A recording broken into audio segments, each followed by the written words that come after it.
বঙ্গবন্ধুর বাংলাদেশ, জননেত্রী শেখ হাসিনার বাংলাদেশ, মুক্তিযুদ্ধের বাংলাদেশ, এই বাংলাদেশকে যারা ধ্বংস করতে চেয়েছে তাদের রেহাই নাই।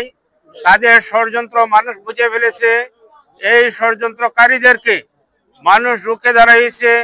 আজকে বাংলাদেশের প্রত্যেক অঞ্চলে সভা সমাবেশ চলছে, মিছিল চলছে এবং আজকের এই যুক্তরাজ্য আওয়ামী লীগ সহ প্রবাসী বাঙালিদের উদ্যোগে মার্চ টু বাংলাদেশ, এই বাংলাদেশের মার্চ বাংলার বাঙালিরা, যুক্তরাজ্য প্রবাসী বাঙালিরা সবাই ঐক্যবদ্ধ হয়েছে।